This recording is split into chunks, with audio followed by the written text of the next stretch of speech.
I just like I tweeted it and then I fucking got hammered, not looking, and then I woke up in a haze somewhere around like 2 a.m., 3 a.m., and that shit was blowing up, and I was like, oh, what the fuck? Like my blurry ass eyes was like, is that real? Yesterday we kind of started this podcast where we're interviewing people. Specifically, yesterday you interviewed me, and today we're turning the tables right around, me interviewing you. I haven't actually done this in a minute. At my old job at the library, and not at the museum. I didn't get in the hiring process of the museum, but the library. Yesterday I talked about working there at my college library for like 6 years. After my first year there, I was part of the hiring process for other college kids who wanted to work at the library.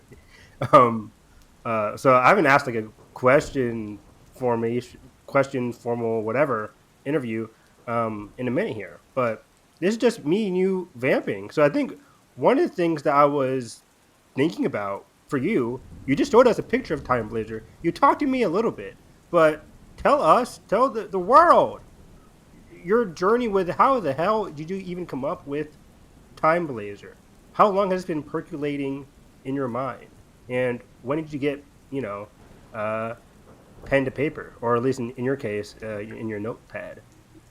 Oh, I mean, the origins are definitely rooted into pen to paper. I'm going to be honest with you. Yeah, old. So the origin really does go all the way back to 2012, roughly.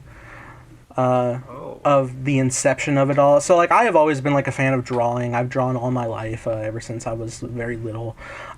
Just went through so much paper of physically drawing to varying degrees. And I got into a stage where I wanted to do comic books. Basically I just had sheets of paper lined up in a binder where I would just draw some panels and flip them through. I never actually got to actualizing that, but I would draw. What I was going to do is I was going to adapt movies into comic book form, and so I would draw comic book covers for the movies that I was going to do. Okay. So that was a big thing. That was where I was in my time of drawing at that age. I think I was roughly tail end of middle school, just before freshman year of high school, around that time.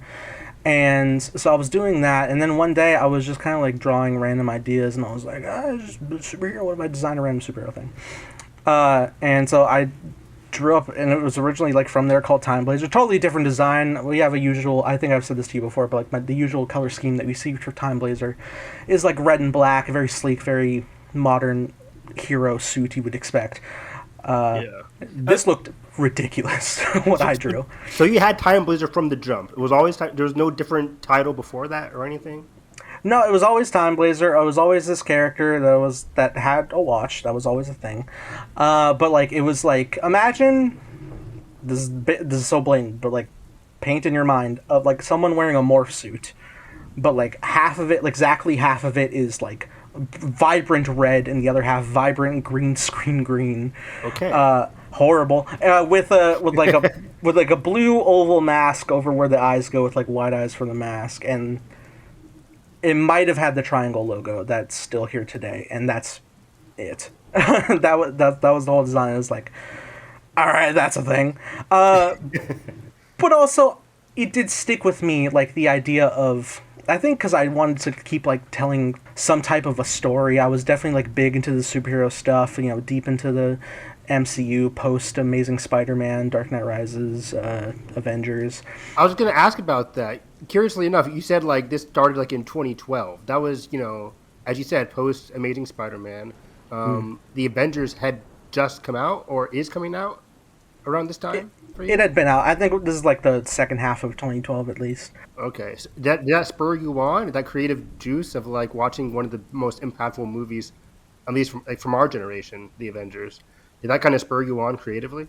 I think it helped in the amalgamation, because I had always grown up watching superhero stuff, whether it was the Spider-Man trilogy or X-Men and stuff like that. For sure. Other Batman things, so on and so forth. So I think that was just fueling and my inspiration for different things. I think I was even like bigger in the development stage of the story within a couple years. Like definitely around the Amazing Spider-Man 2 2014 era. It was definitely pretty influenced by I'm always like a big proponent of the story of love in stories, and I think Emma and Andrew's chemistry was like so vibrant that it was so inspiring to.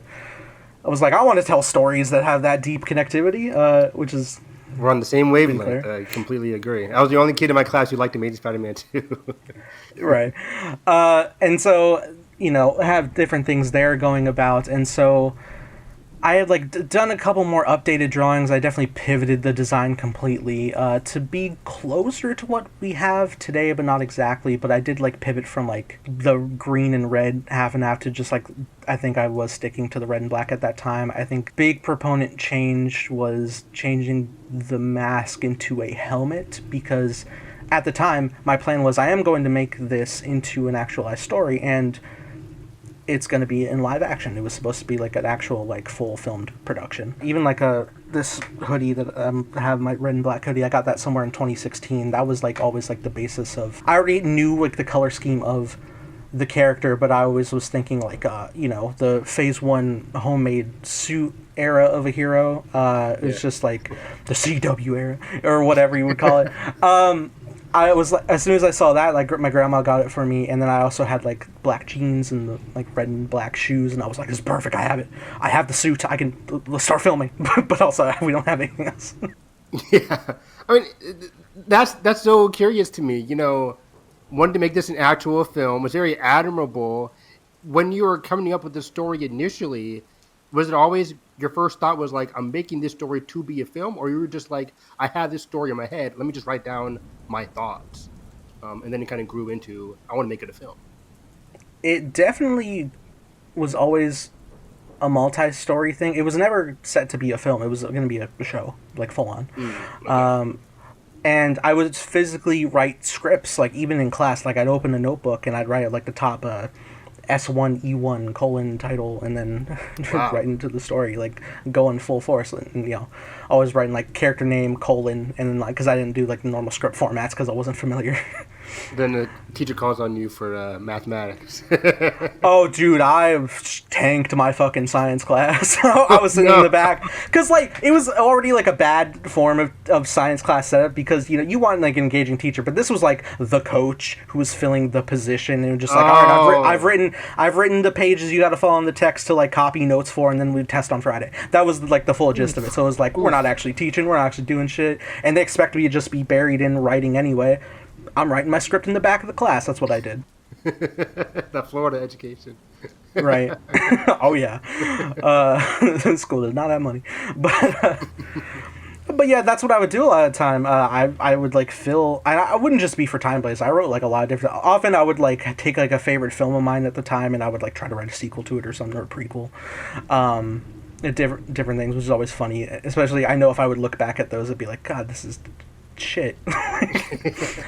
What are you doing? But then a big thing was Time Blazer. The actually like formation of like that story was kind of interesting to like pave its way, because being like such a big Marvel fan at the time, I don't know if I may have brought this up before, but I tried to implement Time Blazer into the greater Marvel universe for a second.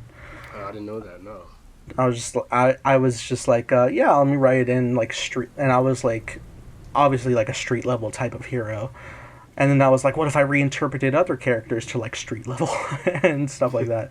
And I like, that'd be interesting. And I started to explore that, but like that didn't last very long. I mainly just wanted to like write my own story, and it was like very like chill, intimate atmospheres, like what I am still like mirroring today, like the idea of like constant like rainy weather and like a dimly lit apartment, stuff like you see like moody things that you would see on like some TV shows. Stuff like that. But then it was always like core set of characters with Scott, Ashley, Nick were like the core three from the jump. Okay. And then like some characters that would be like coming in and out of adaptations and some that have evolved into other characters in different groups over time. I think other than like those three, everybody else that we have now wasn't really there from the jump.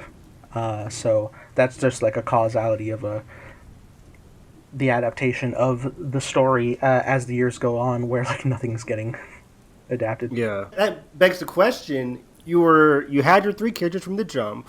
You wanted to make this, live action TV series. Did you have three friends in your mind that you were going to do this with before, me, Carson, and Ashley?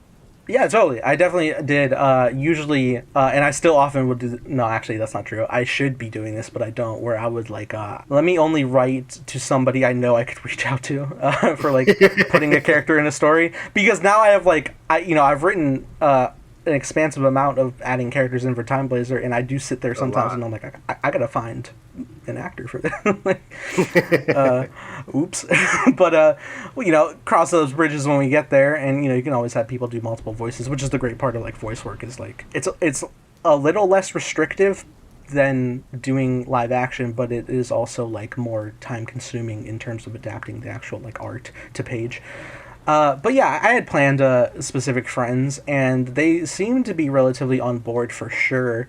Luckily, people were always more connected around the schooling age, but as time goes and people get into their own lives, being able to schedule amongst people, like actually coming together to a physical location and doing stuff for extended period of time is tricky. Very tough. Yeah.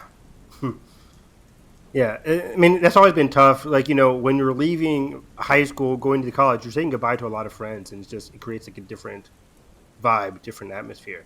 But yeah, that kind of reminds me, going back to that school topic you talked about, what were I never really asked you about this, like your school life. Is that like, what was your favorite, did you have a favorite grade when you were in school? Did you have a favorite subject when you were in school that really kind of like didn't bore you to tears? When you say grade, you mean like favorite year of school? Favorite year, yeah. Yeah. Well, in terms of like subjects, just off the bat, I know I've never taken to math. I've never been a fan of math class. If I'm not calculating money, I can't do it. That's all I need today, isn't it? But that being said, in terms of favorites, it's like 50-50 because usually for me it would obviously be art class, but like sometimes you get like a art teacher that sucks, or sometimes you have one that's really good. But then there's also the crossroads of like, we're doing a project today, and it's like, it's still art again, like every year. Yeah. I had terrible art teachers, people who just didn't really like, it was just project after project. It wasn't really like that fun, but I'm glad you had fun. Yeah, well, sometimes. Honestly, I was like, I'm a bad student, but I was slacking in art class as well, because it would be like, do the projects of like in a designated sketchbook you bought for the class, and then turn in your sketchbook to be graded. Oh God. I know, but like, which seems like very like, you got to have your own separate personal sketchbook, I guess. But I would like spend a lot of my own pages of my sketchbook doing my own art stuff because I didn't have like another one. And I definitely like probably fell into the issue of like drawing art that wasn't assigned at times comparatively to other things. So that's a whole other can of worms. But I definitely had like good classes where I had like favorite teachers. Like I don't have the best speed when it comes to reading often, so I was like in a few intensive reading classes in my time. Those tend to have been the best teachers I have had were those classes, which was great. Love that. Even to this day, like I guess I like could probably like do like the scan read method of like, all right, I've intook and I understood, but like I tend to read at the pace of like the delivery of the dialogue I'm reading.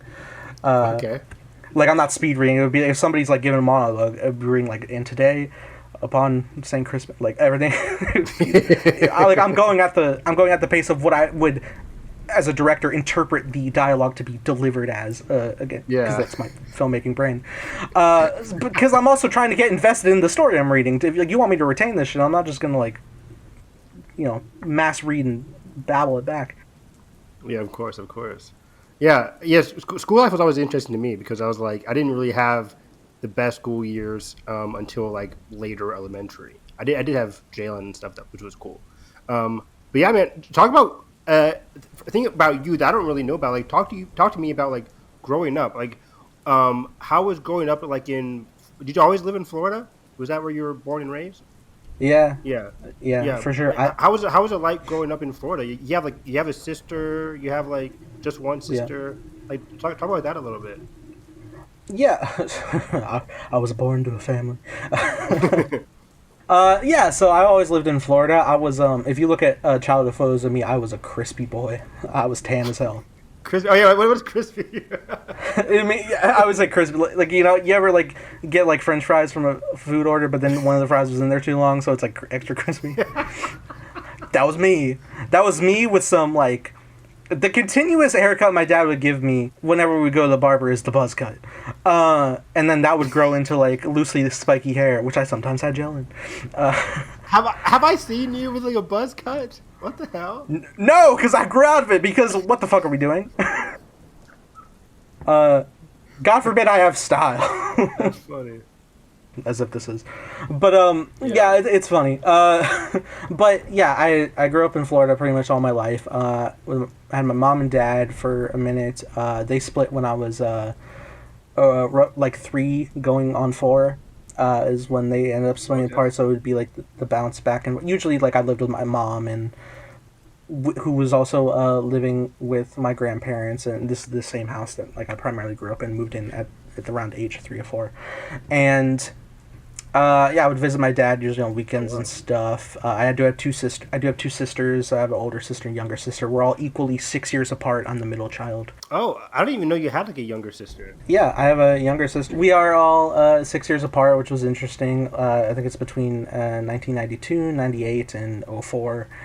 And then around 4th grade, middle of 4th grade, I ended up moving with my dad for a whole school year, or second half of the school year for 4th grade, all the way down to Key West, because I primarily was born and raised in Jacksonville, but then I moved all the way down to the bottom of Florida, to the last island of the Keys, Key West, which is equal distance 90 miles to Cuba.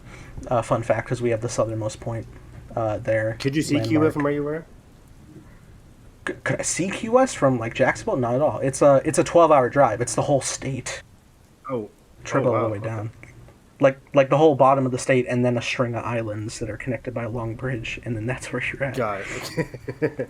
A very like touristy place as well. A lot of people like to vacation there, and like it's very like party-esque setting, but it's also like a military naval setting as well. Amongst my dad was former Navy back in like the 80s, and then at the time my stepmom at the time she was active Navy, so we lived on an actual naval base in Key West, which is interesting because like you had to get like an issued Navy ID even at my age in like 4th to 5th grade to be able to go to like the commissary and the exchange, which is the commissary was the actual like grocery store on the base, and to actually make purchases you had to show that type of ID to make the purchase at the store, which I thought was like wild. But it was like a fun setting as well, an interesting switch up. A lot hotter, so a lot more crispy. But I was there, and we had a on-base school that was like a 5-minute bike ride, like over a bridge. So I would like bike to school in the mornings every morning, and then just next to it there was like this cool rec center that was a really fun location. I remember doing a couple of lock-ins there overnight, where you'd spend the night and you'd have like different stations that go in between like game room and the sports recreation room, when they close off the game room, to have like equal health experience and fun for the children. It was actually like a really cool setting. I really enjoyed that a lot. Funny enough, being in Florida, there are a lot of creatures that are around that I don't fuck with. I have a large fear of frogs and lizards, frogs especially, and they are very prominent everywhere. Hilarious that that's a thing. I also have a big fear of fish. Which is kind of like qualmed in like my later years. I'm still like not fear of fish.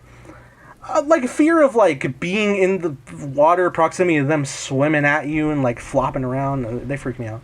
Fascinating. Okay. More so, I'm fearful of the greater ocean nowadays, and just like the ungodly depths and what lies beneath. But yeah, it is also funny, like being like, I'm living on an island, which is funny because like there's clearer water down there than there is up here. And I used to be of the mindset as a kid of like swimming in murky water was better for me because like I don't want to see what's below me. But nowadays I'm like, I better see what the fuck's below me. That's very unsettling. So that was always fun. It was an interesting experience. But yeah, the big thing why I bring up like the frogs and lizards thing, Frogs, I still have big issue today, but like lizards, the base, I don't know why. Funny enough, the whole island was like crawling with like wild chickens that would just like roam around. Yeah, chickens. Dead ass chickens, which is interesting. But then, like, I don't know why. Specifically, only on the naval base I was living, there is a mass horde of iguanas that live all around the base, open and free. And I'm like, why God me? What? So did this help you quell your fear? Not at all, boy. No. Not at all. Never. Which sucks because there was one day where like I had to go to school and I had to cross over this bridge and there was just like a big old iguana in the way, and I'm sitting there and I'm like ringing my bike bell. I'm like, please move. You just run over it? No. No, I did. I remember like I found a rock to throw near it to freak it out to scoot or over, just so it would get over enough where I could go like and try to pass. Different things like that. It's funny. It was cool because like the island is small enough that you could like bike pretty much anywhere. I mean, it would be like extensive, like few miles, and like as a kid, it'll definitely take a toll if you're like going off base. But like on the base, bike everywhere. It's like the classic imagery of like, oh, go down to your friend's house, biking down. We even had like a playground on like both sides of the neighborhood the neighborhood in the section of the base that we were living in, and then like met in the middle. I actually lived on like the middle point. And the houses were all like the exact same like setup, and they were like dual houses where it would be like an address would be like 114A, 114B, and they're like connected together. They have like open pillared garages that were like two open spaces, and then depending on which side of the house you went in, it was the exact mirror shape of the other, exact layout. And it was interesting to like live on because they were just made like very uniform. It's a military base. So with this small island, did you know like a lot of people on this island then? Were you like close to a lot of people here at this time? My dad and my stepmom were pretty social with a lot of people living on the base, and like I would primarily knew a lot of the people that also lived on the base, because you know you're going to school with them pretty much at the same time. Mm-hmm. Sometimes you had people who lived off base who would like ride the bus to it, which was interesting. I guess there's probably like not like a whole lot of school options there, but yeah, I was there, made like a good amount of friends for sure. I think a good like 5 core friends that like that's a good amount. I think like at the age of like 4th grade, and like yeah, I moved there in the middle of 4th grade, and then I did a full set of 5th grade living there as well. And I was supposed to come back for 6th grade, but plans kind of ended up falling through, and which is funny because I took a whole tour of the middle school I was supposed to go to, and then it was like, surprise, you're actually staying here. Instant transfer, you're back to Jacksonville, here we go. Still living here. Which is cool to like reunite with friends and stuff, and then I was headed into like a whole new middle school that I did not know the layout of, which was confusing because on my first day. Yeah. Oof. But then yeah, primarily like went up through the rest of my life living in Jacksonville and doing the whole middle school, high school before doing the big old move post-COVID to Jersey for 14 months and then back here again. Talk about that good old Jersey. What spurred you on to moving to Jersey? Just a change of scenery in general? You just kind of like wanted no more iguanas? Yeah, which honestly, that is like the plus of going to Jersey in the winter setting is like I hardly ever saw frogs and lizards, but bigger uptick in bugs, which I can handle bugs, but like bigger uptick. That said, primarily was Jersey, was that where we kept hearing like the toads or the frogs? No, frogs are right back there, sir. They are still right back there. God, they were loud the other night. I was like, fuck. It's so funny. I think it's specifically if you go to our commentary for Amazing Spider-Man 2, I remember queuing it up and I was like, all I hear are the fucking frogs, man, even on the recording. So it's live on the channel. Go Amazing Spider-Man 2. They're there. That's God. How come we don't hear them now? Is it just you had a different room? No, it's same room. I guess it kind of just depends on the amount gathering. I think right now we have a pool back there, and like it had gotten dirty and kind of swampy, so like there was a lot more like frog breeding is the best word, because there'd be like tadpole growth in there and stuff. Like they're frolicking in there. But now we're in the process of cleaning the pool, so like it's less like livable for them. So I guess like it's a less mass amount back there. Okay, yeah. Because I haven't heard it like I think in years. Because it used to happen all the time, like in 2021 or 2022, I think. Yeah, I mean, granted, I am like farther over now, but I think maybe in the time I did end up getting a new microphone. The Snowball is like a lot more like a sound repressive of background noise usually. Mm-hmm. But Okay. yeah, in terms of going up to Jersey, I think the primary thing was like I was getting about the age where I was like, a young adult, and I wanted, obviously, like the idea of independence and your own location was an interesting aspect. And my friend Katie was offering up. She had a spare small house, effectively like right behind hers, that she had family that used to live in and didn't live anymore, and it's just like unoccupied, but it was like a full functioning, like there's water, there's gas. And it was there, and so she offered it to me to live there for a very cheap amount, and I was like, okay, yeah, let's try this out. And then I ended up living there, which was an interesting experience. I'm glad I did it because it was nice to have the independence of being alone and being able to like just be your own level of like loud and like do what you want to do in whatever space at whatever time. And that was a positive. However, the negative was it was honestly very isolating. Didn't really go out to many places because I didn't really know a lot of the settings, and I also just like typically am like an indoorsy person already anyway. Pretty much any like friends I did end up making were just happenstance of the coworkers I had at the time. Which I was working at a grocery store at the time, which was honestly one of the best jobs I did have. It was one of the best gigs as well as one of the best crews I've worked with, like collectively. Was that Target? No, Target was just before. This was a grocery chain called ShopRite, which I think is primarily like Oh, I northeastern. remember now. Okay. Yeah, I was working in an online shopping department, which was nice because I started like 3 months on register, and then randomly they needed more hands in there, so my future coming boss, plucked me out of the lineup, and it was nice to like be able to like not be like stuck with your fucking back breaking over just scan after scan for 8 hours.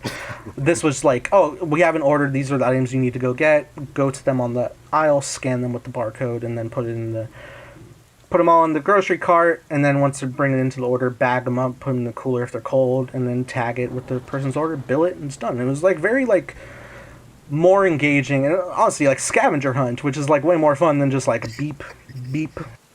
Exactly. It makes you more active at least. Yeah. So yeah, and that experience in Jersey was, again, I'm glad I went up there. I will say better audiences than I have here. Like we're talking like went to the AMC that was like in a mall. Yeah, I went to the AMC that was in the mall at the movie theater, and like the crowds were constantly packing with big fans, and it was like such a fun experience to experience the livelihood of those different types of screenings, especially for big event films, versus like come here now and it's like sometimes I get one good crowd and then it's mostly crickets. So that was always like some positive stuff. I also ended up living through 2 different winters, which is a big switch up from Florida, which was pretty intense, pretty cool. I always prefer like I'd rather be cold than hot because at least I can like bundle up. If I'm hot, then it's like you're fucked if you don't have You're gonna AC. be cold and hot, but you live in Florida. How cold does it even get in Florida? Like 40 degrees? It could get yeah. Sometimes it goes as low as like low 30s, like to the worst, and that's enough to like be like, oh shit, that's cold, because I am acclimated to the heat, even though I don't like it, and I try my best to avoid it. I have like spent majority of my life around it. Versus when I went to Jersey, it would be like sometimes as low as to the single digits sometimes, and that was cold, and I was also cheap, so I wouldn't turn on the heat if I couldn't.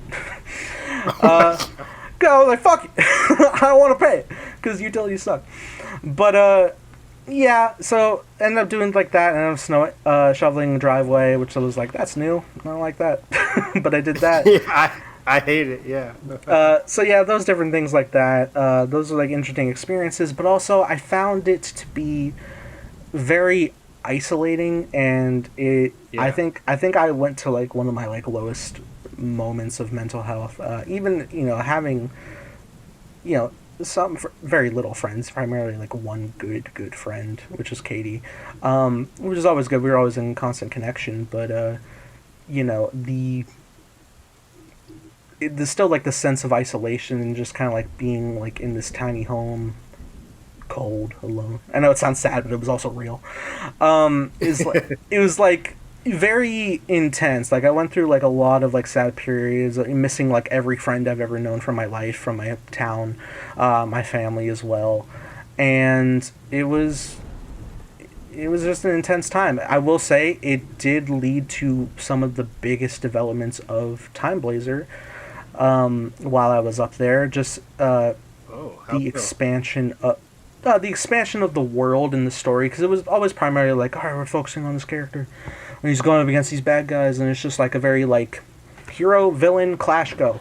But then actually expanding like the idea of like, yeah, I've talked about these things before, but like the idea of like the greater world of like these anthropomorphic animals, these humanoid shaped animal beings in like a larger animal kingdom and greater world, and like the adaptation of the villain's motivations and like the greater ethereal scale of different things, and like coming up with different designs and things like that. I had discovered a pretty cool character creator where I would do like different designs of different things that they had available, and like you can like paint the figures to like whatever different color and different hairstyles, different clothing, all that, and I would just like have fun, like maybe make a character.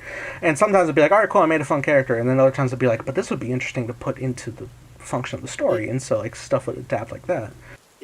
Is that like the 3D character thing that you showed me, Yeah, like 2 years ago? Do you still use that now? yeah, from time to time. They definitely like have updated a lot more of stylistic expressions and whatnot, which is always fun to like pull from in different designs. So it's nice to like, when you're in a bit of a creative rut, it helps like refresh the ideas of like what could be culminated into the new look of a character. And it's also nice to like, because you know when you're drawing from scratch, it's like, fuck, I focus so much time on like the shape, but like maybe I don't like the shape. But if I like am like looking at a character, I'm like, what if they had this facial hair, this hairstyle, the hairstyle of this length and this color, and like being able to change it like on a whim from so many different looks, and then you can refine the shapes and design to a more finalized look after that. Is always a lot of fun. So yeah, I remember discovering that at the time there. I was also like getting more into the side of making music as well, which is big for Time Blazer in and of itself, because I am handling the score, different things like that. So yeah, a lot of So it. you're just seeing this happen because you had more time on your hands? Yeah, I would say. I guess you could say that. Both having more time on my hands, but also, you know, we draw from different levels of life experiences for Yeah. telling stories, and I think a big proponent of a lot of the characters in the story is just people who are going through grief and tragedy. Which I wasn't directly at the time, but like I was post a time of losing my mother, and then also my grandmother had passed away while I was up in Jersey, and flying back for the funeral for that. But then like a lot of like greater things of just like, you know, bad mental health, and was just kind of like flourishing in my mind, and you know sometimes I would be able to channel that into actual story development, and other times I would not, and I'm just sad. But yeah, it's interesting how that goes about, you know. Yeah, for sure. So what other inspirations for Time Blazer did you have growing up? Like, yesterday you asked me about my first movies, but now, what were your first movies? I know your favorite movie is already E.T., but was that like your first movie-going theater experience? Did that like impact your creativity growing up? Well, not necessarily. E.T. was not the first movie. I never saw E.T. in theaters until roughly 2017. I think it was its Wow. Okay. it was its 35th anniversary at that time. I think I'd missed an anniversary before, and I was like, I'm finally seeing it. I'm going. And then Quick math, by the way. Nice. yeah, in 1982. But then when it came out 5 years after that in IMAX, I was like, I gotta go. And that was one of the best experiences. I was like, look at it, remastered with film grain. But no, my first theater experience I think was actually Chamber of Secrets when that came out. Nice. Okay. Wow. That- Was it 2002? Yeah, that's about as early, which would have been the ET re-release as well, but I didn't go. We had it on a VHS. No, but yeah, I think that's the earliest I can imagine where I was in the movie theater. Primarily like that was back like where AMC would be like, you have the chairs, but then like there'd be like that metal bar. Yeah, there.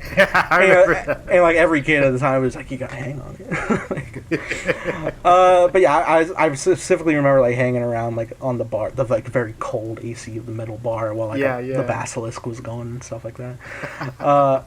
It's like the biggest memory I have of that. But yeah, in terms of movies growing up, I think like my biggest one at the time as well was the first Spider-Man movie. Like I would have it replaying on loop. I would like literally like act out along the action scenes as they were happening in front of the TV, stuff like that. Full blown. Did you act out the upside down kiss? No, because the action's over. I am 2, 3, could be 4, but yeah, so those were like primarily like things in like my youngest years. Big thoughts of like movie going experiences though, or is that even like what is the initial prompt question? But I was gonna ask next. Like we always talk about movies because we always do our movie podcast, everything going up. But when you were growing up, were you always fascinated by movies, or was it like TV shows? I know you weren't the biggest reader, but like, did you read a lot of books growing up? Did you go to the library a lot growing up? Did you read a lot of TV shows growing up? Or was it just always predominantly movies?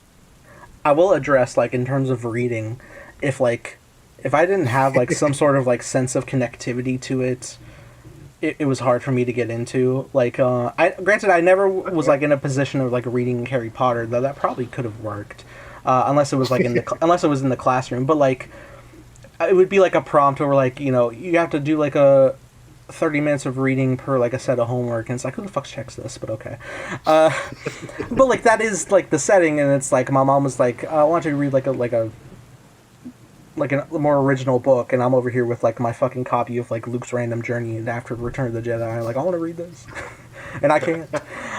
Shit like that, or like Holes. I've read Holes a lot. That's a novel, and I've seen the movie. Yeah. We had that Holes book too. Yeah. Totally. That's crazy. That's usually like the extent of like books. Hell, I didn't even get into like physically owning comics really until like 2015.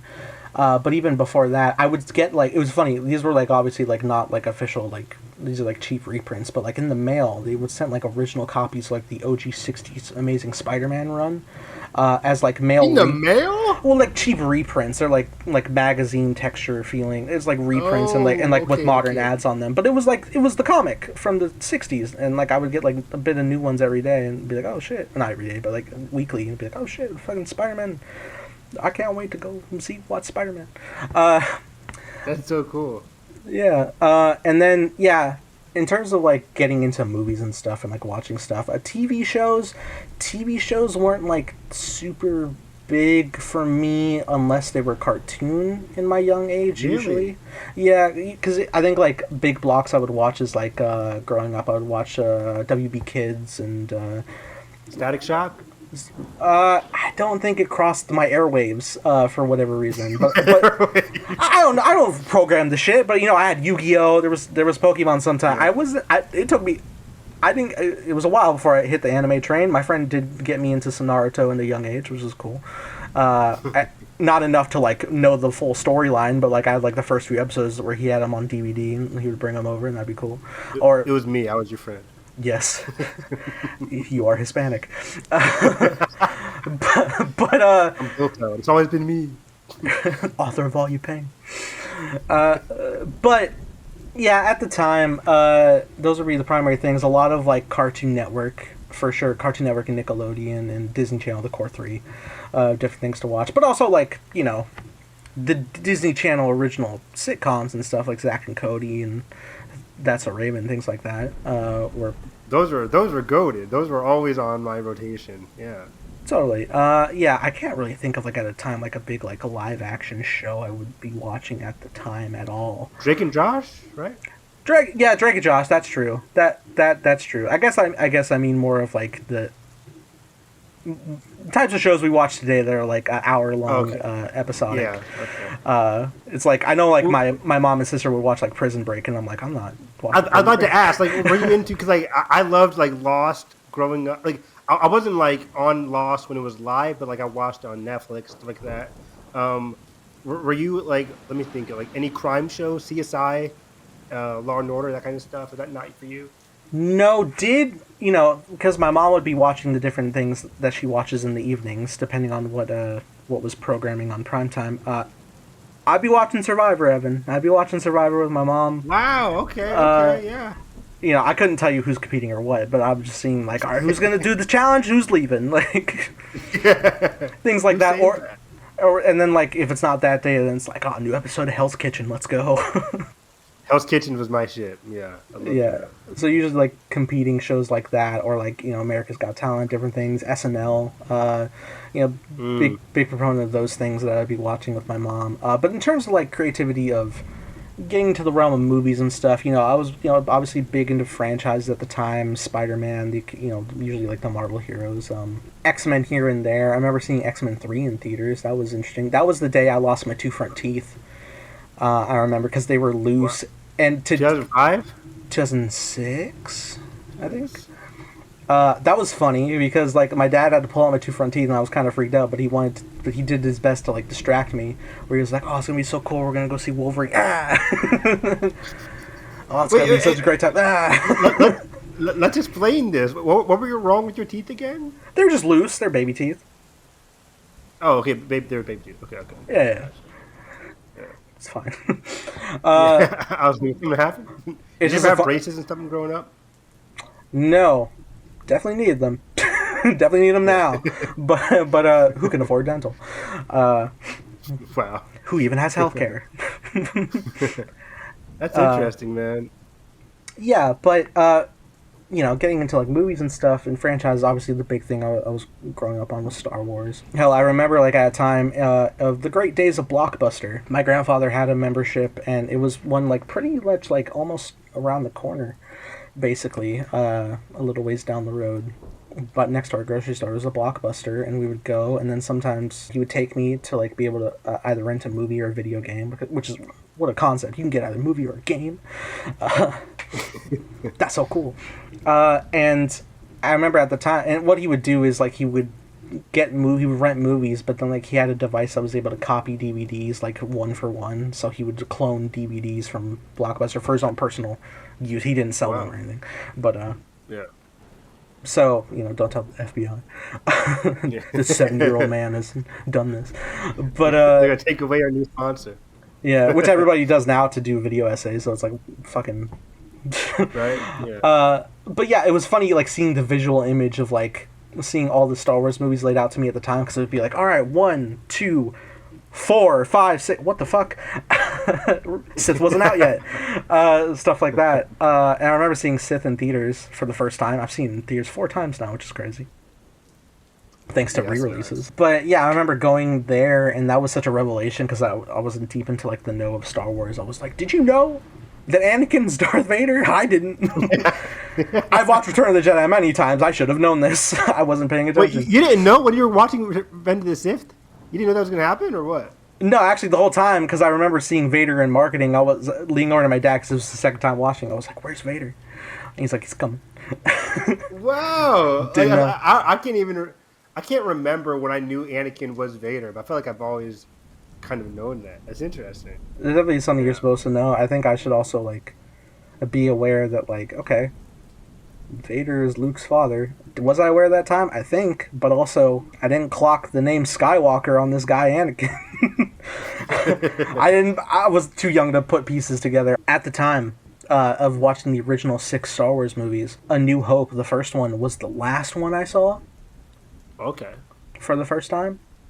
Wow. Wait, so in order, like, what, or for the first time, you watched like 5, 6, then 4? I think so. Like, I think I would always definitely usually pop in 5 and 6, because I liked watching. It was funny, you said the other time recording that, like, you were like, Dagoba's boring, but I was like, Hoth is boring, get me to Dagobah.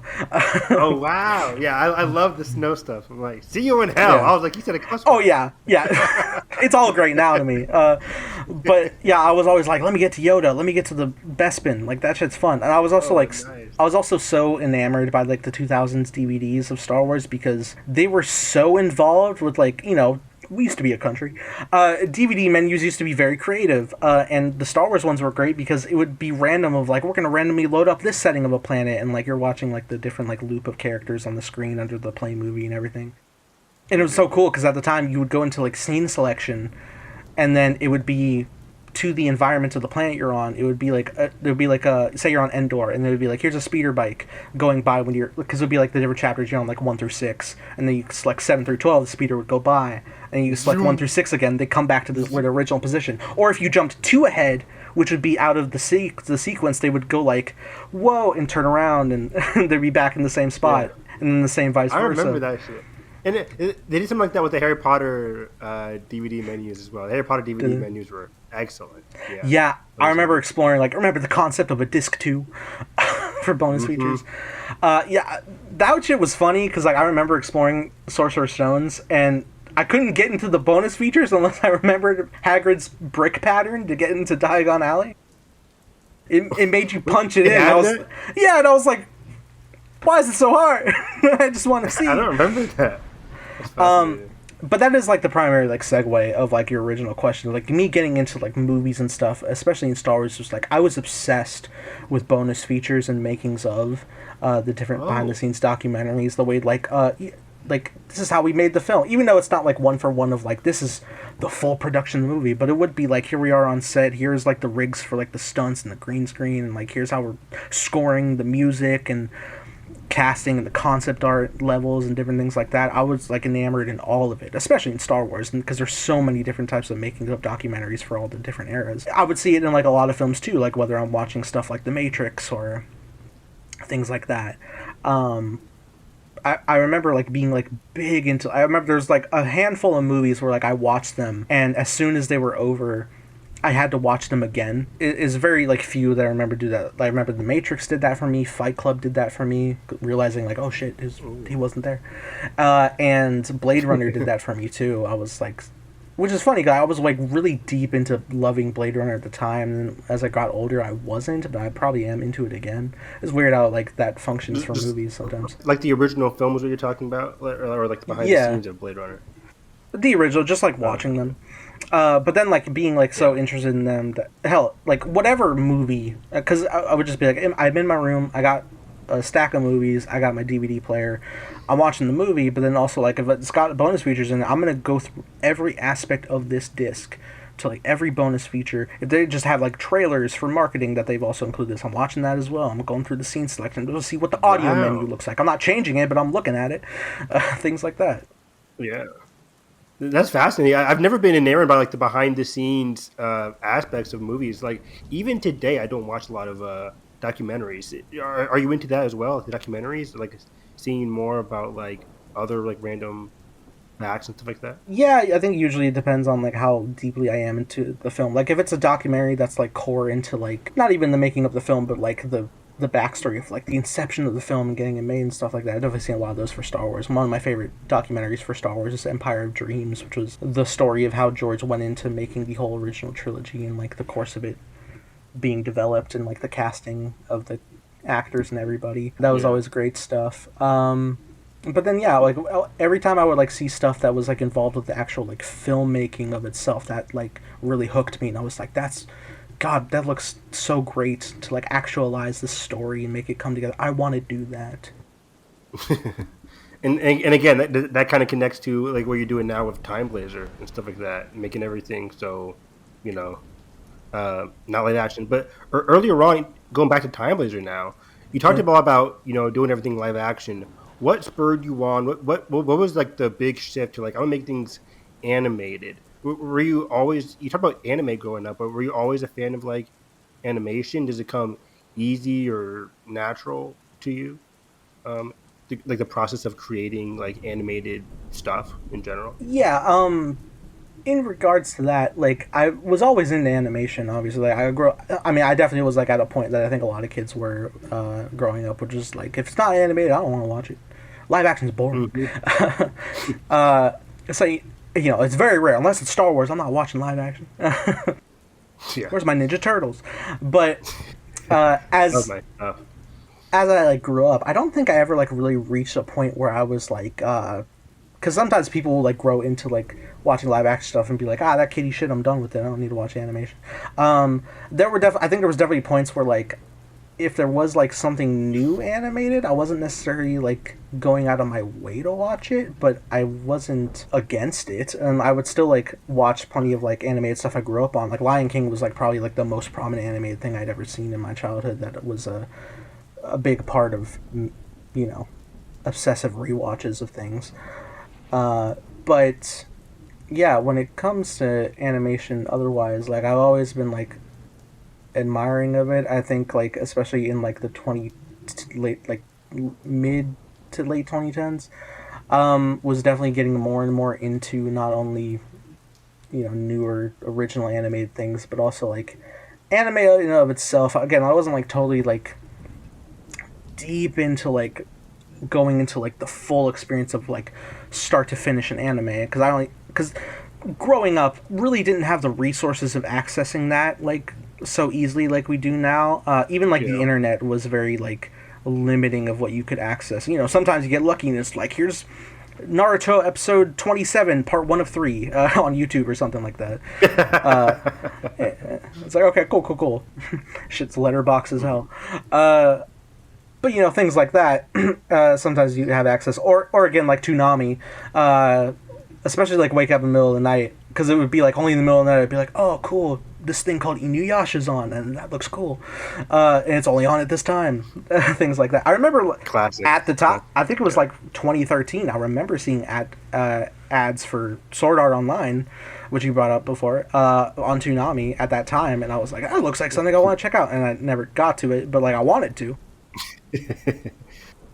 But you did ask like the idea of like pivoting Time Blazer to animation from live action. So, you know, the struggles with trying to make something in live action at my age was that, hey, your budget is nothing. You have nothing, and you spend all your extra money you get to go to the movies.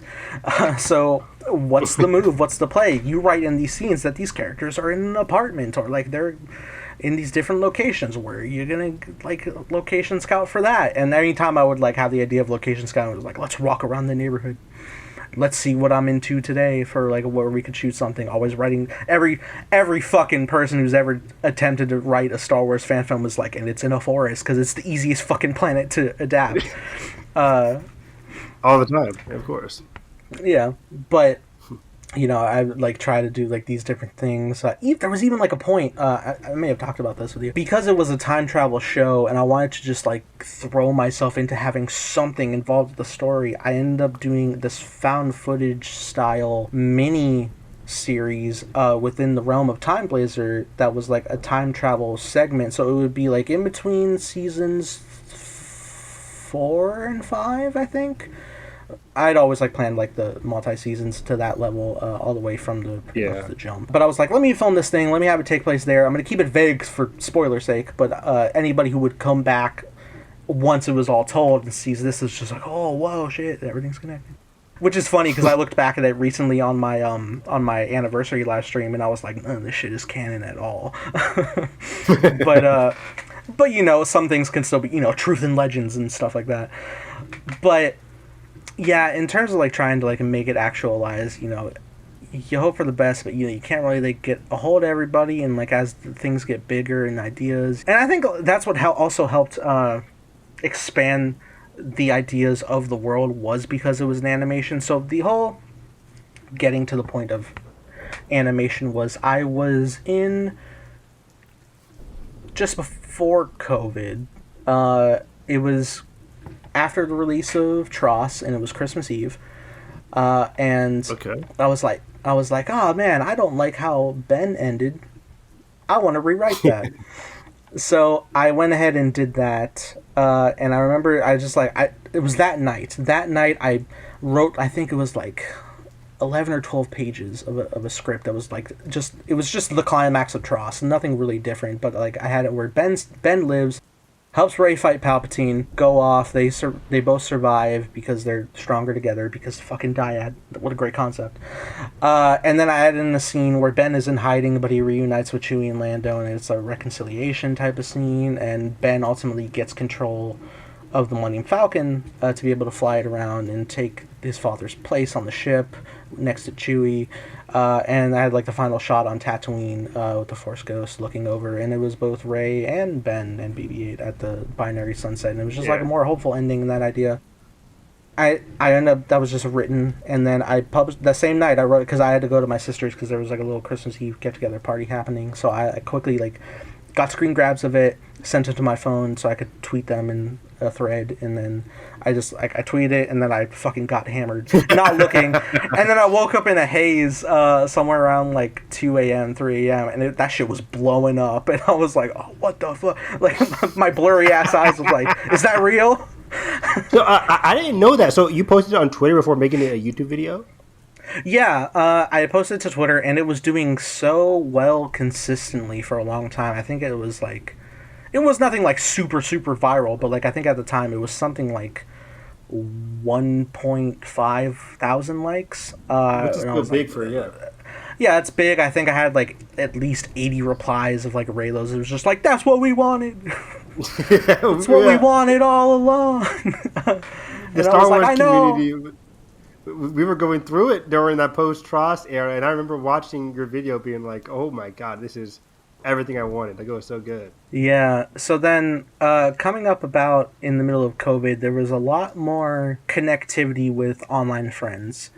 And I had a number of friends who also did YouTube like I did. I met them through that sphere. Hell, I think I even like primarily joined Twitter to mainly follow people who I followed on YouTube just to see like their thoughts on random things in day to day. I think like roughly 2015 was like my more prominent start of Twitter. Not like full expansive. About that. In terms of like you starting Twitter in the first place, because I know I did it on a whim, but you did it on just like wanting to follow other YouTubers? Yeah, I think like I always had the account, but it was never active, and like even like going on, it wasn't like to follow like fandoms and like pages who were publishing things. It was primarily like just people, which I think was the original use of Twitter anyway.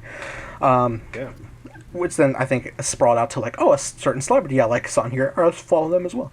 Different things like that, and obviously Twitter is growing and like, oh, it's so expensive, so good. Oh, someone bought it, fuck. But we're still here.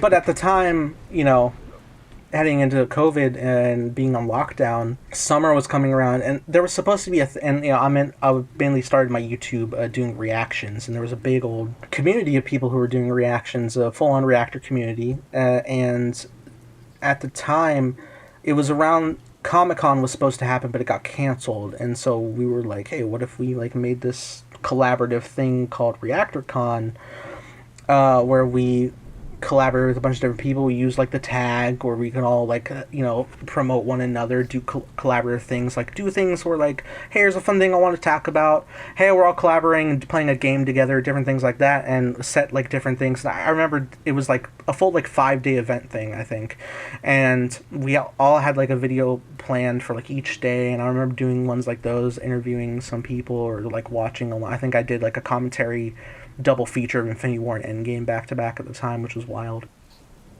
Holy shit! And then the 6 hours.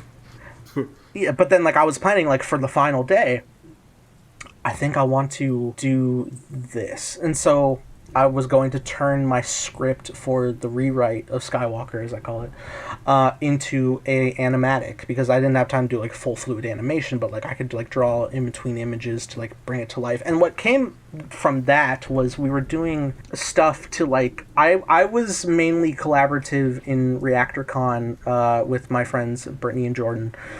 They were like they had way more like higher level subscriber audience and like pull of like recognition to like be able to reach out to other people. I tried reaching out to people, nobody knew who the fuck I was. I had maybe like less than 1,000 subscribers, but I was friends with them, and I was also getting back into digital art. Like I downloaded, it's the same art tool, even though it's not as like, I need to get more proper in using a digital art tool like Procreate, which is way more expansive with tools, but I use this one called Autodesk Sketchbook, which is a free thing. You don't have to pay for it. It's all pretty much all inclusive. I think you can buy enhanced tools, but I don't. I use the free version, and I still have. But it would be like this very same phone. I would download on it and I would draw it, and that's why God, I look at the Tross video and like, even though it's a bit jankier than I would do today, like the lines are pretty janky because like I would zoom in all the way and like draw like the next like phase of the line, and then like pinch and zoom, move over, and then do it again. And it's very like, it's okay, but like, fuck, that was such like a long process as well. I had no idea there was a guide tool built in where I could have just like propped the shape and just go, whoop, oh, nice clean line. Didn't use that. Fuck, would have saved me a lot of hours, but I did that for a lot of the different art that I did. I did art for ReactorCon, and then I was like, I'm gonna do a cool thing where I can. I asked Jordan and Brittany, hey, what if I were to like draw you as any superhero? Like, who would you pick? And so they gave me that, and I ended up drawing them, and it was a cool little turnout. I ended up doing that. I think I was also like one of the earlier times where I was like, let me do some Time Blazer art. Holy shit. Let me design that costume for real. Let's go. I think I initially drew myself as Spider-Man at the time. I was like, look at me, I'm fucking Spider-Man. Wait, I could be Time Blazer. Fuck. But one of the biggest things in terms of actually making the stepping stone to animation is like Brittany wanted to be one of the speedsters off of The Flash. Like from the CW The Flash? Yeah, CW Flash. Okay. And so I drew her in that, and I was like, okay, well, I mean, speedsters move fast, which means less frames. What if I could make like a little running animation real quick? And so I did an attempt at that, and after like drawing the different art pieces to put them together, I loaded up into my editing software, and I set up the frames, and I ended up doing like 7 different rendering passes over the course of like an hour or two just to fix the fluidity. And after that 7th one, I looked at it and I was like, oh my god, I animated somebody running. Holy shit, this actually like looks pretty solid with like lightning effects coming off and everything in like a loop of animation, hair flowing and whatnot. And I was like, holy shit, hey Brittany, look at this, what is this, how do you feel about this? And she was like, holy shit, how did you do that? And it was at that moment I was like, if I can do this, I can probably bring Time Blazer to life this way. Wow. So what year was this? This is still 2019 or still 2020? 2020. So then headed into ReactorCon, I think even just before that, even before the animation test, I was like, let me do the animatic stuff. And I did the Rear Eye Skywalker, and that was many nights, many hours where I would go day to night, unemployed because we all were, day to night playing a loop of playlist of music on my PlayStation, or watching Hamilton for the 15th time because it dropped on Disney Plus and I was addicted. I would let it play while I was just drawing, and it would just like go while I was just like, drawing after drawing, all from the tiny phone. I did collectively about 300 images and assets, all from the phone in the span of 2 weeks. I even had like a shot list to meet the deadline of when the video needed to be out, and it would get to a point where it was like, okay, this day you're gonna, it's crunch time, you gotta do like 12 to 14 images, and it takes you a couple of hours per image. So you set your own deadline is what you're saying? Yeah, like I pushed to like the full extent of like the final day of ReactorCon, the 5th day is like when I will give me to finish this. Okay. And then I got all the images done as it was going. I was also having friends send in alternate line reads, whether it was like new dialogue or even if I had like some of the Force Ghosts speaking. I had to change pronouns for addressing not just Rey but Rey and Ben. So I had I had one friend be Kanan and one friend be Ahsoka in the call out because I was manipulating the audio of the Force Ghosts for real, their actual audio, but then I had new dialogue for Ben and Rey, so it had to be completely redone. Lando as well.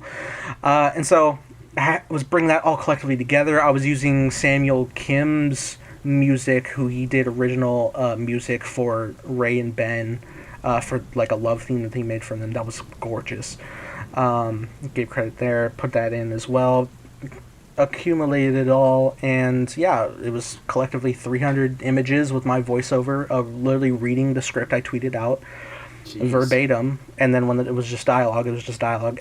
In hindsight, I wouldn't have done the narration nowadays. I would have just like let the scene play out. It tells itself. Oh, just let the audience kind of like read it along themselves, kind of thing. Yeah, but then I also like I think why I primarily did that is because I wrote like in-depth thoughts of like a church and they were falling in love, like a bit more, a bit more nuanced than that. But like essentially that's what it was saying, and just like what they were feeling when they were seeing one another. And I was like, I wanted to drive home the fucking Raylo of it. But yeah, having it all come together like that, it was kind of off-putting at the time because as it was going. As soon as it launched, it was like mass dislikes at first, and I was like, "Fuck, I'll never do this again." What I don't remember. I thought you got like universal praise before the dislikes came in. It seemed like it was gonna be good, but I remember looking at the analytics, and it was like 2 likes, 20 dislikes. Fuck, within the hour, and I was like, "Whoa!" When you spent like so much time like committed to that, and then you're just like, "Fuck," like that sucked, and I sulked for a bit, but I let it just be as it was, and then like the positivity came in, which was positive after positive for so long. Even to this day, it's still hitting, and it's like that's great. So that's awesome. That worked out, and then that led me to we did another thing called Reactor Fandom, which was coinciding with DC fandom. We were showing our love for DC throwback to DC fandom. Yeah. And then I ended up doing art of us for DC, and then that's where I think that was the big thing of like, hey, who would you want to be for a DC character? And that's when I got the speedster for her, and then I did the animation. I was like, oh shit, looking at the animatic, looking at this animation, I think Time Blaze can actually happen this way, and that led to a greater stepping stone of like, budget doesn't matter, my imagination is my limit. So that's what led to the expansion of like these different creatures in this world and these different ethereal levels of exploration.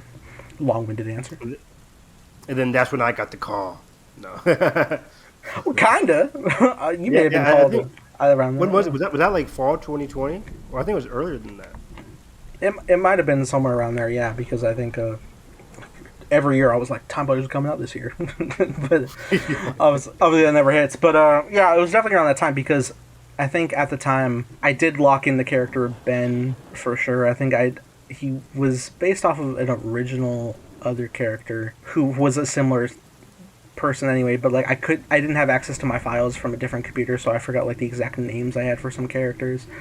But I pulled them over, I was placing them in. Ben was a functionality within that, and that continued onward. Awesome. I think that's all the questions I have for you, bro. I think that's all I can think of right now. But yeah, it was so fascinating discovering your like origins of Time Blazer, especially because that's something that I'm extremely proud and excited about in regards to you, and just like making something because like I mentioned when you interviewed me, it's just having that active imagination and then just like creating something with drawing, which I can't draw worth shit. You're using all this stuff with like just drawing websites that are completely affordable and all that kind of stuff is really astonishing and really cool. And especially what you got right now with the t-shirts now, with the art that you've shown me and the extensive story ideas. It's a lot. It's very cool. Yeah, man, it's always interesting seeing like the development stages of those different things. Like I don't know if you've ever like had an idea of something and then like as time went on you were like, oh, but what if it could be more? What if it could be like something like this? What if actually this doesn't work at all and I have a completely new idea? It's funny, like we've talked about like my notes app is flooded. I have over 1,000 I think at this point of Time Blazer notes, and it's funny because I started charting like original older notes, and I was looking at them, and some of them I was like, oh yeah, and other things I was like, that's not how it is. What the fuck? Why did I say that? Different things like that. But yeah, the creative process is always crazy. Yeah, it's always fun.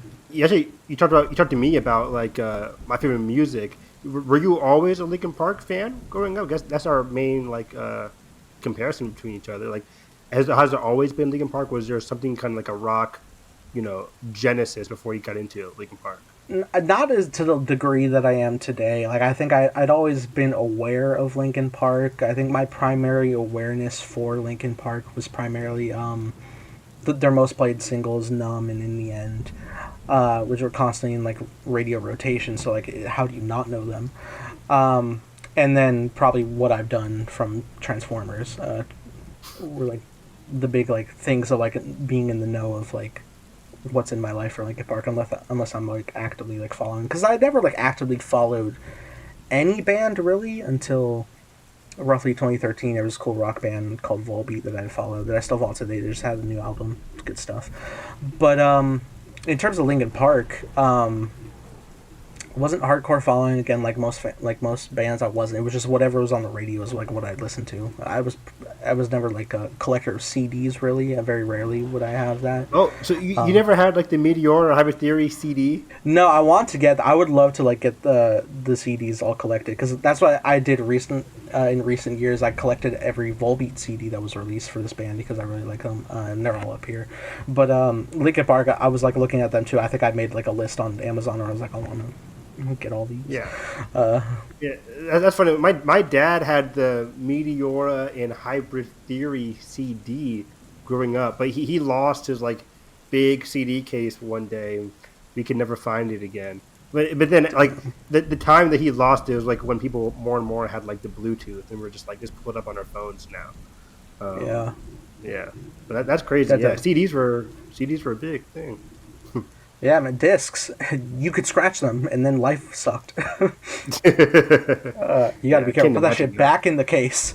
But yeah, with Linkin Park though, I do remember like the day that Chester passed away. I remember that announcement when I was on a trip out of town in Michigan. It just came over the radio, and like, you know, again, I wasn't deeply following Linkin Park, but like that music was always like big favorites of everybody, me included. And then just hearing that, you know, you do just kind of like stare out the window differently as you're in the car, just like, oh my god, that's such a big thing.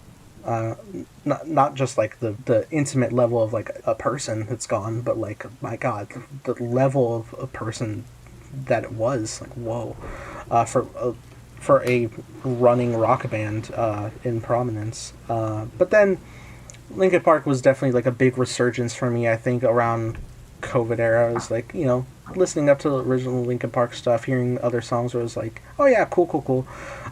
Hearing stuff where like, I think I may have heard this, but then like getting more familiar with it, and then other songs that I really haven't, where it'd be like, you know, going through like stuff like Meteor, and it's just like, was it Figure Number 9? It was like, oh shit, this slaps. That goes so hard. Yeah, I was always a big fan of that one. Oh yeah. Yeah, different things like that. And then, you know, hearing like expansive other things. There was a big boom in, I think, 2023. Yeah, because that was like the 20th anniversary of Meteora, and then they were releasing unreleased songs that they had recorded with Chester at the time. And it was like, oh my god, it's new Chester, what? And they're great. They're great songs, different things like that. So, you know, just getting like obsessively into it. And this was all before like the resurgence of the band actually performing again. So it was like, I was like of the mindset of like, man, Linkin Park is so amazing. I am forever sad I'm never going to be able to see them live in my lifetime. I missed it. I know. But we're back. Now they're back. Yeah, now I really want to see them with, what's her name, Emily, right? Yeah. Yeah, I definitely want to get the chance to see them perform live if I ever have the opportunity. Yeah, I haven't been to a real concert. What was the last concert you went to? Yeah. So last concert I went to, what was the specific last one? I went to go see. I think I went with my sister to see A Day to Remember, which is a band that like I'm not too familiar with them either, but you know they have like this example of like one or two songs where you play them, it's like, oh, them, yeah. I'd have to like double check there, but like, you know, they were really good live, good sound. Actually, the most recent thing I went to like a intimate venue with. I'm a big fan of this independent band called Halocene. They're really cool. They have I think I've seen pictures of them on your Twitter account sometime. Yeah, they're literally like my background. That's me and yeah. those of them. So I went to go see them for a second time. They came back to town, and I was like, I can't not see them. They're great. They have like, they primarily got big off of their covers of different songs during COVID, and then, but they also have original music from before that and after that, and like all their original stuff is so good. One of their biggest songs that I adore, and I would honestly say is one of my favorite songs, is it's called When Demons Come to Life. It's great. it's so good that I was like, I really want to use this for the character of Ashley in Time Blazer, and I actually ended up emailing them through their like contact support email on their website, and I was just like, hey, big fans, Lightning Jackal, do you guys have any like parameters of like licensing music? Like I'm genuinely asking professionally, like what do you guys require for that? And they actually responded to me and they were just like, you're cool to use it, just credit, thank you. And I was like, oh my god. Wow. so we're clear on that, and the Linkin Park people never got back to me when I emailed about that. They left you on red for like months. Because I think like after they asked about like what's your budget, and I was like, it's by ear. We're independent. Yeah. I think they were like, a number. They don't have money. Keep it in mind, it's like an agent for an agent. It's not like Mike Shinoda's like, fuck off. Like, that's not what's happening here. DM Mike Shinoda on Twitter. Bro, if I could... I would have a better shot tweeting at Mike and getting a response than getting a feedback from his email. You honestly might. Yeah, he could look at it. He's pretty active on Twitter, which is pretty funny. Yeah. But yeah. So you used to have like a Linkin Park song on one of the fights. Do you still have that, or have you changed anything in regards to music? No, that's still. I have a bunch. I still have a bunch of like licensed music that I have no guarantee of using. But I have set playlists for every season of Time Blazer. So they're just placeholders or what? Yeah, placeholder. Like my idea is like for official YouTube stuff, I'm gonna have actual like original score placement for these scenes, but for like more exclusive like behind the scenes access, I would like say like, hey, here's the director's cut with the actual like what I imagined to take a look at. Somewhere Zack Snyder just did up. Right. That's how Taika got Ragnarok. But yeah, One Step Closer was the song, which I still have for our fight scene, and then I have for the later season for like an arc loop. I have a reprisal of it from like the remix version from the Reanimation album for One Step Closer, which has Jonathan Davis from Korn on the track as well, and it's the scene I painted for that is so cool. In my brain, I can't wait for that to be actualized. I think it's going to be like a great full circle reprisal for that idea in terms of like where our characters are at the time of that fight for the original version of One Step Closer versus this reanimated version. But yeah, there's so many different tracks. I'm pretty sure I have Evanescence in there. Like different things like that. Bring Me to Life, Elektra. Yeah. Yeah, right, exactly. I think actually I don't think I have Bring Me to Life. I think I have what's it called? Going Under. Yeah, that's the second one. Yeah. If it's not Bring Me to Life, you gotta use Going Under. If you're not using Going Under, you use My Immortal. It's like those are like the top three. There you go. In terms of concerts, though, yeah, I went to the Halocene one. They were not the main headliner at the time. They were openers for another band called Fame on Fire, which is also really cool. But it was cool. It's a nice like little intimate venue. It's mainly like a bar with like a small live show stage, but like, Okay. which is funny because I see them promote like the different crowds they're playing in every other city, and it's fucking huge. And then it's like, here's the tiny venue, but it's a nice, cool, intimate space that like. Wherever you stand, it's like, this is basically like the pit front row is cool. So you can get like very close. So sometimes the intimate ones are the best ones because you're just up there. It feels more like close knit, which is nice. Oh yeah, totally. You know, it's nice, especially like when it is like so close and like less restrictive and a lot more like small scale. They had like merch booths in the back. So like I remember, back in 2023. When I saw them the first time, they were at the merch booth, and that's where I got the photos. So I stole my wallpaper. And the second time, I ended up buying merch finally this past year, going to see them, and their drummer was there, so I got to take a picture with him. I was like, that was cool. Those different experiences. I've definitely been to bigger shows, though. I've seen I haven't gone to too many concerts, but I think like the first one I ever went to was Five Finger Death Punch, and guess you wouldn't believe who was opening for them, Evan. It was 3 Days Grace. Wow. That's stellar. Yeah, I wish I was there. Yeah, I still listen to Days Grace all the time. Oh, totally. It was great. I think it was like a new era. I forget the lead singer's names, but like the lead singer. Yeah, Adam. But then they had another lead singer take the place for a hot minute. Yeah. But now recently, in the last like year or so, they're both singers are now a part of the band. So now it's a I Previous think Grace I remember Thompson. hearing about that, but I haven't heard any of their new music. If they have come out with new music, They have, I think they have a whole album on the way. I think they just did a new single, but like they have a great one called Mayday. That was their initial single during the time, oh and wow, it sounds really good. They sound really good together. They like trade off on like different bridges, and then they'll like chorus together, and it sounds really good. that's cool. And haven't they been going for like? Are they 20+ years now? 3 Days Grace, or am I going too long? I think so. I think like at least like early 2000s, right? That's nuts.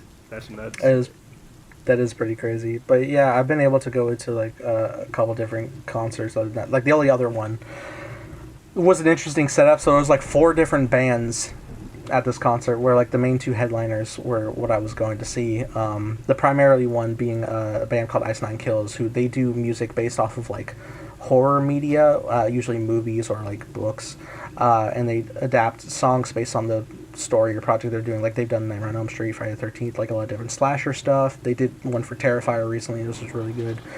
Oh, never heard And of that before. all right, you should check out the sequel. There's lore, but we're gonna. We were going, and I was like set to go, and I was like, no matter what, I'm gonna go see them because they're in town. But then on a whim, my local rock station was having a giveaway on Instagram. It was like, tag a friend who you would take to go see this, and I was like, I did it, and I was like, man, it'd be so cool to experience this like big live show. Like I never like really like done something like so gigantic to this level. Such a big fan. And then they picked me out of the blue and was like, guess what? You won. Here are tickets to the pit. Like in front of the stage. And it was like, oh shit. Like that's amazing. Like hundreds of dollars worth of tickets for free to go in. And like we were in the pit for 4 minutes. I think we got there at like 6 o'clock, left by midnight, was standing there the whole time, so like our legs were dead, but we had to blast. Yeah, for 4 bands, for like 4 full sets of things, and you know sometimes pits will have like fucking people like running mosh pits, like they're running around, and it's like fuck. But it was a blast. It's such a good time. And that's mostly in like the realm of like rock and like metal. That's nice though. Yeah. But yeah, I think that's all my time. Yeah, interesting, man. Very interesting. Very interesting. A lot I did not know about you. So good to know. Where can we find you?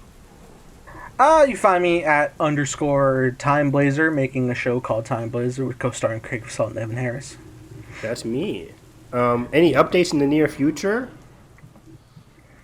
Yeah, I'm hoping to have a teaser come out soon. I know I keep saying it, but you know, in trying to adapt, you know, doing the best I can to make it look as good as I can, because this is like the real like selling trailers, like the Kickstarter trailer, if you could call it that, for being real. Because I remember I released a teaser before that, like I was like, I just want to like make something. At the time, I was like, hell yeah, there it is. But now I look back on it, and I'm like, fuck, that's janky. I could do better. I remember liking it, but yeah. I remember you were hammered when you said that. Me? Yeah, you were at a bachelor party, What? and you were like, I think it was more so like they were all like intently going. You're like, I gotta keep up. Oh wow! Yeah, that was too. Oh wow! That would have been 2022, I think. But yeah, that was going. That definitely was. And you were like, "This is the greatest thing I've ever seen." I was like, "I know you are." But yeah, I'm accumulating a trailer. I'm hoping to. I would love to get the first episode out by Christmas. That's like the goal. Thanksgiving to Christmas would be the ideal, and then a trailer sooner before that, which I think is going to be fun to look at. But also follow me at _ Nathan Rojas is my primary operations of just my independent self, going over a bunch of different things that I love in fandom. So, yeah. Nice. People could find me on Twitter, Harris EV9. Big, I always say I'm a big fan of reality TV. Today was a particular big day because they didn't release, but there was a leaked cast for The Traitors season 4. Oh. The Traitors is like this reality TV show on Peacock. You got to find out who the 3 killers are. Reality TV. And one of my favorite Survivor people is going to be on the show coming out in January. So very excited for him. As a big Survivor fan myself. But yeah, it's been a big day for reality TV fandom overall. But yeah, just besides that, I'm just living my life, watching more TV these days. Right on, man. All right, that does it.